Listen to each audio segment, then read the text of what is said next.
بابا اس سورت کا نام ناس کیوں ہے؟ نبی کی طبیعت ٹھیک نہیں. اللہ کرے سب خیر ہو.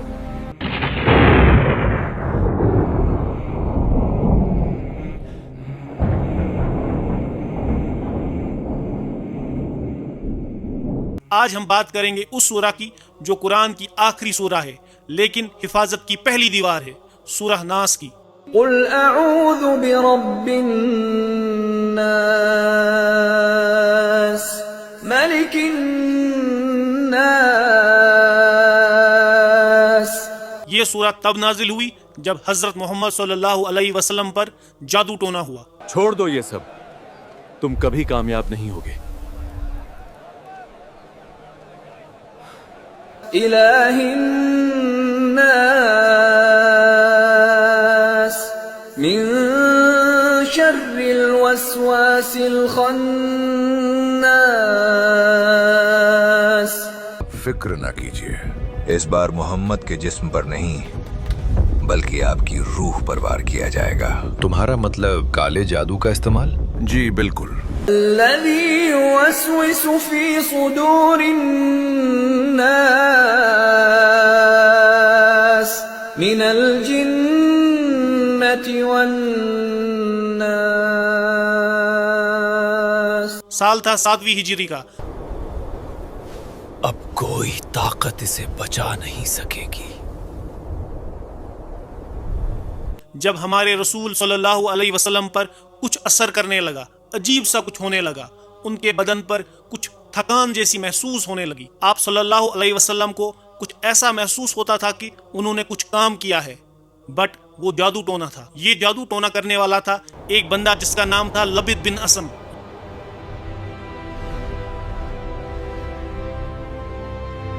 یہ جادو رات کے اندھیرے میں ہوا تھا. ان کے بال اور ان کے قوم پر کیا گیا تھا، جسے ایک کنویں کے اندر ایک پتھر کے نیچے چھپا دیا گیا تھا.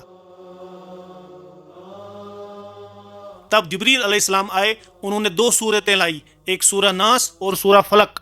جب یہ سورتیں پڑھنے لگے، ہر آیت کے ساتھ جادو کی ایک گرہ کھلتی گئی اور اللہ کے نبی صلی اللہ علیہ وسلم ایسے ہلکے ہوئے جیسے ان کو کسی نے زنجیروں سے باندھا ہوا تھا. جب اللہ کی پناہ مل جائے تو پھر کوئی ڈر باقی نہیں رہتا.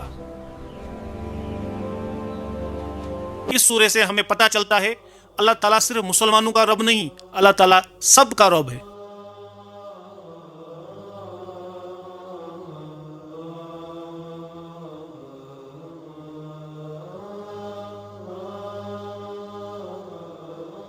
اس سورہ میں اللہ تعالیٰ کی 3 کوالٹیز بتائی گئی ہیں. قل اعوذ برب الناس رب الناس پالنے والا، ملک الناس مالک الناس اصلی بادشاہ، الہ الناس الہ الناس اصلی معبود. جب آپ ان تینوں آیات کو پڑھتے ہو تو دنیا کی کوئی طاقت، کوئی جادو آپ کا کچھ نہیں بگاڑ سکتا ہے. اس سورے میں ایک لفظ ہے الخناس. من شر الوسواس الخناس. اس کا مطلب ہے جو حملہ کرتا ہے اور پیچھے چھپ جاتا ہے. شیطان آپ کے سامنے آ کے نہیں لڑتا، وہ آپ کے دل میں بولتا ہے. تم کامیاب نہیں ہو پاؤ گے، سب تمہارے خلاف ہیں. ایک بار گناہ کر لو، کچھ نہیں ہوتا. آج کے دور میں سائیکالوجسٹ اسے سیلف نیگیٹو ٹاک کہتے ہیں، لیکن قرآن مجید نے اسے 1400 سال پہلے بتایا ہے. یہ ہماری اسپرچول شیلڈ ہے. اگر آپ کو لگتا ہے آپ پر نظر ہوئی ہے، آپ پر کسی نے جادو ٹونا کیا ہے یا آپ کا دل گھبرا رہا ہے تو آپ ان 3 سورہ کو پڑھ سکتے ہو. انشاءاللہ آپ ٹھیک ہو جاؤ گے.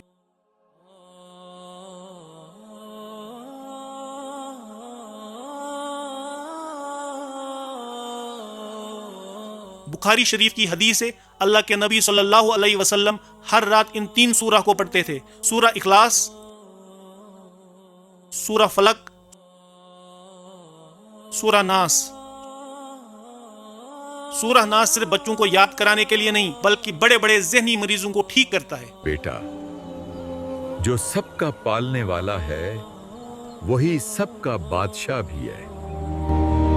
دنیا میں سب سے خطرناک دشمن وہ نہیں جو باہر تلوار لے کے کھڑا ہے، بلکہ وہ ہے جو آپ کے دماغ کے اندر بیٹھ کر آپ کو تباہ کر رہا ہے۔ ہم میں سے اکثر لوگ دشمن سے ڈرتے ہیں، نظر بد ایول آئی سے ڈرتے ہیں، لیکن کیا آپ نے کبھی سوچا ہے وہ کون سی چیز ہے جو بڑے بڑے سلطنتوں کو گرا دیتی ہے؟ وہ ہے وسوسہ۔ تم کامیاب نہیں ہو پاؤ گے، سب تمہارے خلاف ہیں۔ ایک بار گناہ کر لو، کچھ نہیں ہوتا۔ ایک مشہور تھنکر نے کہا تھا، اگر انسان اپنے خیالات پر قابو پالے تو وہ بہتر انسان بنتا ہے، اگر خیالات قابو پالے تو وہ پاگل ہو جائے گا۔ اگر آپ چاہتے ہو اور کسی سورے پہ ایسی ویڈیو لاؤں تو کمنٹس میں ضرور بتائیے۔